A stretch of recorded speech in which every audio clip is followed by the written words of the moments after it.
Hello everyone, welcome to our YouTube channel. आपके अपने इस यूट्यूब चैनल पर बहुत बहुत स्वागत है। आज की इस वीडियो में हम बात करने वाले हैं शेयर मार्केट की।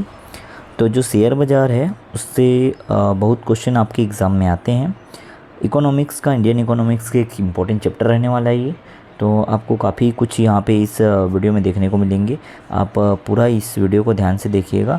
शेयर मार्केट से जो क्वेश्चन आपके एग्ज़ाम में बन सकते हैं वो कंप्लीट हम इस वीडियो में करने वाले हैं। ओके, तो शेयर मार्केट या शेयर बाज़ार होता क्या है, इसको हम वन बाय वन समझते हैं। आप ध्यान से देखिएगा।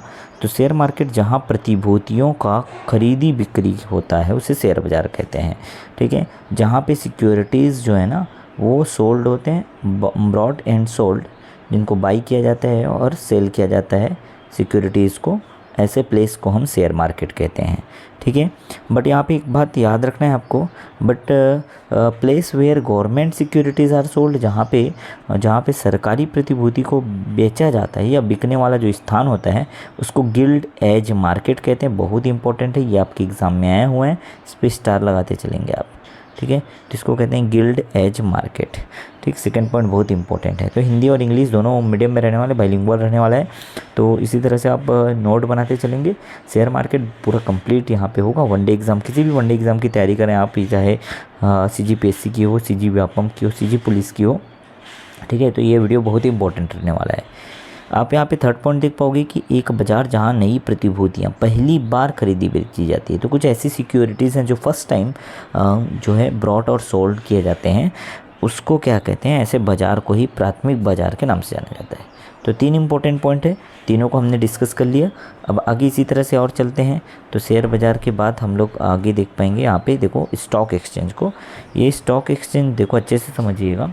स्टॉक एक्सचेंज जो है ना, ये तीन तरह के जो है बहुत फेमस है इंडिया के, जिसमें सबसे पहला यहाँ पे आपको दिखाई देगा BSE, जिसको बॉम्बे स्टॉक एक्सचेंज कहते हैं। तो इसका फुल फॉर्म भी याद रखना है आपको।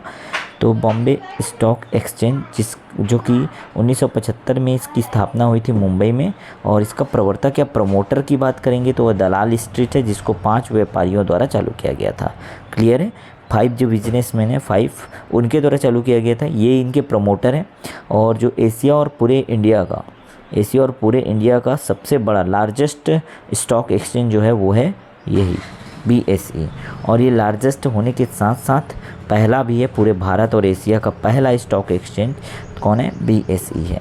इसके सूचकांक जो इंडेक्स की बात करें तो इसका इंडेक्स जो है सेंसेक्स है, बैंकेक्स है और टोलेक्स है। तो ये इसके सूचकांक है, इंडेक्स है। तो ये इंपॉर्टेंट पॉइंट आप BSE के बारे में याद रखेंगे।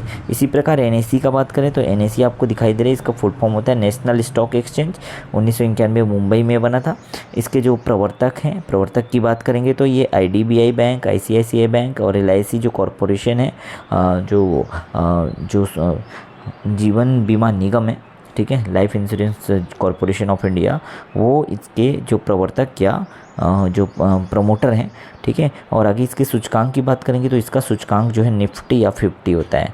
तो निफ्टी या 50 जो है ना NSE का होता है, जबकि यहाँ पे सेंसेक्स की बात करेंगे तो ये सेंसेक्स जो है BSE का सूचकांक होता है। इसी तरह से एक और स्टॉक एक्सचेंज चलता है, इसको देखो OTCEI, over the counter exchange of India. ये बहुत इंपॉर्टेंट है। ये स्टॉक एक्सचेंज 1992 में इसकी स्थापना हुई थी। और अमेरिका का जो नास्डैक है, नास्डैक स्टॉक एक्सचेंज, उसी के तर्ज पर इसको आधुनिक एवं कंप्यूटराइज्ड स्टॉक एक्सचेंज है, इसको बनाया गया है। तो ये इंपॉर्टेंट रहेगा। तीनों स्टॉक एक्सचेंज आप याद रखोगे, कब इनका स्थापना हुआ था वो याद रखना है, और इनके सेंसेक्स को भी याद रखोगे। और जिसमें BSE सबसे ज़्यादा इंपॉर्टेंट है, क्योंकि ये एशिया का और पूरे भारत का सबसे बड़ा और पहला स्टॉक एक्सचेंज है। तो यहाँ तक क्लियर हुआ। आगे चलते हैं। आई होप आप सभी को समझ आ रहा होगा। ठीक है, इसी तरह से आप देखिए, यहाँ पे कुछ डेफिनेशंस हैं जो आपके एग्ज़ाम में डायरेक्टली पूछे जाते हैं। तो डेफिनेशन या परिभाषाएं जो हमारे लिए बहुत इंपॉर्टेंट रहने वाली है, इससे कई तरह के क्वेश्चन बनते हैं। अगर आप यहाँ से अच्छे से पढ़ लेते हैं, तो इसको बहुत अच्छे से पढ़ लेते हैं, तो आपको बहुत इंपॉर्टेंट बनने वाला है यहाँ से क्वेश्चन। ठीक है, तो यहाँ से आप बहुत अच्छे से क्वेश्चन बना पाओगे। परिभाषाएँ, डेफिनेशन यहाँ पे हम लोग देखेंगे। तो यहाँ पे जो डेफिनेशन की बात कर रहे हैं उसमें कुछ इंपॉर्टेंट डेफिनेशन आपको दिखाई देंगे। तेजड़िया जैसे आपको दिख रहा है, मंदड़िया, ये मंदड़िया है, ध्यान रखिएगा, मंदड़िया कहते हैं इसको। जॉबर्स हैं, और डीमैट खाता क्या होता है और ब्लू चिप शेयर। तो ये 5 डेफिनेशन जो है हम यहाँ पे करने वाले हैं 1 बाय 1। तो देखो डेफिनेशन में सबसे पहले तेजड़िया या बुल्स कहते हैं। तो बुल्स और बियर्स किससे संबंधित है, पेपर में बहुत बार आया है। बुल्स और बियर्स की बात करेंगे तो ये दोनों जो हैं आपको ये आप कह सकते हो स्टॉक मार्केट, स्टॉक एक्सचेंज या शेयर मार्केट से संबंधित है। ऑप्शन के अकॉर्डिंग आपको टिक लगाना होगा। जब किसी शेयर धारक व्यक्ति शेयर की कीमत बढ़ने की स्थिति में लगाता है, शेयर को कब लगाता है, जब कीमत बढ़ेगा तब लगाता है। तेजड़िया मतलब जब तेज़ी होती है, ऐसा भी समझ सकते हैं। तेजड़िया से जब तेज़ी होती है तब लगाता है जो अपना शेयर, उसे तेजड़िया कहते हैं। मंदड़िया की बात करेंगे तो अगर मंदी आती है तब लगाता है, मतलब जब किसी शेयर धारक व्यक्ति शेयर की कीमत गिरने की आशा करता है तब उसे जो मंदड़िया कहा जाता है। क्लियर है। आगे हम देखेंगे यहाँ पे देखो जॉबर्स होते हैं, कम लाभ के लिए शेयर खरीदी बिक्री करने वालों को क्या कहा जाता है, ऐसे व्यक्ति को जॉबर्स कहते हैं। तो ये तीनों के तीनों जो है ना ब्रोकर्स हैं, ब्रोकर्स की कैटेगरी में आते हैं। ठीक है, तेजड़िया हो गया, मंदड़िया हो गया, जॉबर्स हो गया। ठीक है, आगे एक और डीमैट अकाउंट आपको दिख रहा होगा, डीमैट खाता। ये क्या है, तो इसमें रुपयों के स्थानों पर प्रतिभूतियों या ब्रांड को इलेक्ट्रॉनिक रूप से सुरक्षित रखा जाता है। सिक्योरिटीज़ और ब्रांड्स को क्या किया जाता है, सेफ रखा जाता है यहाँ पे, है ना, in the form of electronic. तो इलेक्ट्रॉनिक फॉर्म में ही क्या किया जाता है, इनको प्रतिभूतियों या ब्रांड को इलेक्ट्रॉनिक के रूप में जो है रखा जाता है, सेफ रखा जाता है, सुरक्षित रखा जाता है। इसको डीमैट अकाउंट कहते हैं। ब्लू चिप शेयर जो है ये समझो एक ऐसा शेयर होता है जो हमेशा लाभ में रहता है, उसको ब्लू चिप शेयर कहते हैं हम लोग। ठीक है, तो यहाँ पे आप देख सकते हो इंग्लिश में भी यहाँ पे है। ठीक है, तेजड़िया जिसको बुल्स कहते हैं, ये बियर्स क्या होता है ये भी हमको पता है, जॉबर्स क्या होता है, डीमैट अकाउंट और ब्लू चिप शेयर जो हमेशा प्रॉफिट में रहता है, इसको हम क्या कहते हैं, ब्लू चिप शेयर कहते हैं। ठीक है, तो यहाँ तक परिभाषाएं क्लियर हैं। आगे और आते हैं। देखो यहाँ से सबसे ज़्यादा जो इम्पोर्टेंट टॉपिक है ना वो सेबी है। सेबी से बहुत ही ज़्यादा क्वेश्चन पूछे जाते हैं आपके एग्ज़ाम में। किसी भी एग्ज़ाम में बैठ रहे हो, इकोनॉमिक्स अगर आ रहे हैं या जनरल नॉलेज आ रहा है तो इकोनॉमिक्स से जो क्वेश्चन बनता है वो सेबी से ज़रूर बनता है। यहाँ पे सेबी जो है बहुत ही इंपॉर्टेंट है। पहले तो इसका फुल फॉर्म आपको याद होना चाहिए, जिसको हिंदी में भारतीय प्रतिभूति एवं विनिमय बोर्ड कहते हैं, और अगर इंग्लिश में बात करें तो इसको securities and exchange board of India कहते हैं। तो भारतीय शेयर बाजार को नियंत्रण करने वाला जो सर्वोच्च संस्थान है, शेयर बाजार को पूरी तरह से कंट्रोल करने वाला, ठीक है, जो अपेक्स बॉडी है या हायर बॉडी, हायर अथॉरिटी है जो कंट्रोल करता है पूरे इंडियन स्टॉक मार्केट को, उसको ही हम क्या कहते हैं, सेबी कहते हैं। इसका इस्टेब्लिशमेंट या स्थापना की बात करें तो 12 अप्रैल 1988 को हुआ था। इसका राष्ट्रीयकरण या नेशनलाइजेशन जो है 30 जनवरी 1992 में हुआ था। अगर हम इसके मुख्यालय की बात करें, हेडक्वार्टर की, तो इसका हेडक्वार्टर जो है मुंबई में, याद रखिएगा मुंबई में। और इसके प्रवर्तक या प्रमोटर बैंक्स जो हैं IDBI, ICICI बैंक और IFCI बैंक हैं। क्लियर।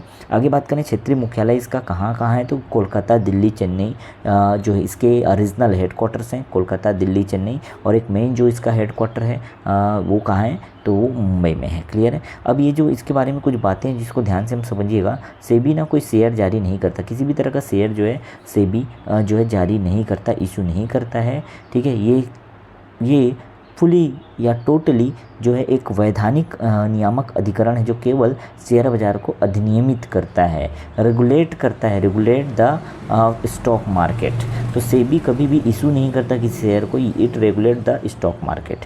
ठीक है, ऑलवेज। वर्तमान में भारत में 23 स्टॉक एक्सचेंज हैं। कितने? 23 हैं, जो पहले 24 हुआ करते थे, तो अभी 23 हैं। टोटल स्टॉक एक्सचेंज की बात करें 23 हैं, पहले 24, 2007 से पहले इनकी संख्या 24 थी। लेकिन 9 जुलाई को ना जो सौराष्ट्र स्टॉक एक्सचेंज था उसकी मान्यता को सेबी ने रद्द कर दिया। इस वजह से अब 23 स्टॉक एक्सचेंज जो है भारत में बच गए हैं। यहाँ तक क्लियर हुआ। तो ये पूरा इसका स्टोरी था सेबी का।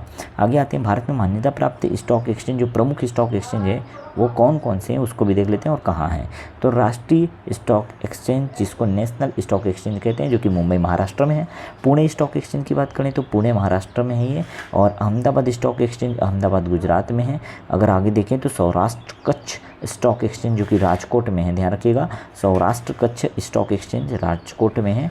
और बेंगलुरु स्टॉक एक्सचेंज जो कि बेंगलुरु में है, यहाँ पे आप देख पाएंगे इंग्लिश में भी। और मैंगलोर को ध्यान रखिएगा, मैंगलोर कर्नाटक में है ये। ठीक है, over the counter exchange of India, ठीक है, ये आपको याद रखना है, over the counter exchange of India, इसका मुख्यालय भी मुंबई में है। क्लियर। तो ये कंप्लीट यहाँ पे होता है ये स्टॉक एक्सचेंज की बात। अगर हम बात करें तो विश्व के प्रमुख शेयर बाज़ार कौन कौन से उसको भी हम देख लेते हैं। तो पूरे विश्व के शेयर बाज़ार या शेयर मार्केट कौन कौन से, major stock markets of the world कौन कौन से देख लेते हैं। तो सबसे पहले आपको दिखाई दे रहा होगा डिजोन्स जो है न्यूयॉर्क का शेयर मार्केट है। उसके बाद देखें नास्डैक जो है न्यूयॉर्क है। ये कॉस्पी जो है कॉस्पी कोरिया का है, तो कॉस्पी से कोरिया याद रहेगा आपको, क्लियर। आगे देखें निक्की, ये बहुत बार एग्जाम में पूछा गया। निक्की टोक्यो जापान का एक स्टॉक मार्केट है। अगर मिड की बात करें, तो ये जर्मनी का है, जर्मनी का है। और यहाँ पे स्ट्रेट्स टाइम्स, अगर इसकी बात करें सीमेक और स्ट्रेट टाइम्स की, तो ये सिंगापुर का स्टॉक एक्सचेंज है। तो ये शेयर बाज़ार कौन कौन सा कहाँ का है, ये ज़रूर आपके एग्ज़ाम में कभी कभी पूछ दिया जाता है। तो उम्मीद करता हूँ ये आपको अच्छे से समझ आ गया होगा, शेयर मार्केट का इंपॉर्टेंट टॉपिक। और यहाँ से आपके क्वेश्चन जो है बिल्कुल भी नहीं छूटने वाले हैं। अगर एग्ज़ाम में आता है तो इतना अगर आपने करके गया तो श्योरली आपके क्वेश्चन बनने वाले हैं। तो उम्मीद करता हूँ ये वीडियो आपको हेल्पफुल लगा होगा। यदि हेल्पफुल लगा है तो हमारी इस चैनल के साथ जुड़ जाइएगा। आगे भी हम इसी तरह के वीडियो आपको लगातार प्रोवाइड करते रहेंगे। और इसके MCQ के लिए हमारा एक और चैनल है, ध्यान रखिएगा। लगातार MCQ जो हम प्रोवाइड करते हैं, जो टॉपिक यहाँ पढ़ाते हैं, उसके MCQ के लिए हम जो है वहाँ प्रैक्टिस कराते हैं बिल्कुल फ्री ऑफ कॉस्ट। हमारा एक और चैनल है जो है सिंगरौल ट्यूटोरियल पथरिया, तो वहाँ पर भी आप ज्वाइन हो सकते हैं, ठीक है, यदि अच्छा लगे तो। बिल्कुल बाकी हमारी सोच ये है बिल्कुल फ्री ऑफ कॉस्ट जो है जो एस्पायरेंट्स हैं, जो गवर्नमेंट जॉब के लिए तैयारी कर रहे हैं, उनको हम ज़्यादा से ज़्यादा सुविधा दे सकें, ठीक है। तो मिलते हैं नेक्स्ट वीडियो में नए इंपॉर्टेंट वीडियो के साथ। और अगला जो टॉपिक रहेगा आपको यहाँ स्क्रीन में दिख रहा होगा, देखो अगला जो टॉपिक आपका रहेगा वो है बजट। तो बहुत इंपॉर्टेंट रहेगा। अगर आपका ये इसी तरह से प्यार मिलता रहे तो हम आगे भी लगातार बेहतरीन वीडियो हम आपके लिए लेकर के आएंगे। तो बजट का भी जो इस यहाँ पे वीडियो रहने वाला है बहुत ही बेहतरीन बाइलिंगुअल रहने वाला है। तो एक बार ज़रूर आप जो है यहाँ पे कमेंट कर सकते हैं कि आपको ये वीडियो चाहिए कि नहीं चाहिए। यदि चाहिए तो ज़्यादा से ज़्यादा लोगों तक इसको शेयर कीजिए, इस वीडियो को। आगे भी ज़्यादा एस्पायरेंट जुड़ते जाएंगे और हम भी बहुत अच्छे से आपके लिए बेहतरीन तरीके से हम आपको पढ़ाने के लिए यहाँ पे हम प्रयासरत रहेंगे। ओके, तो मिलते हैं नेक्स्ट वीडियो में नए इंपॉर्टेंट अपडेट के साथ।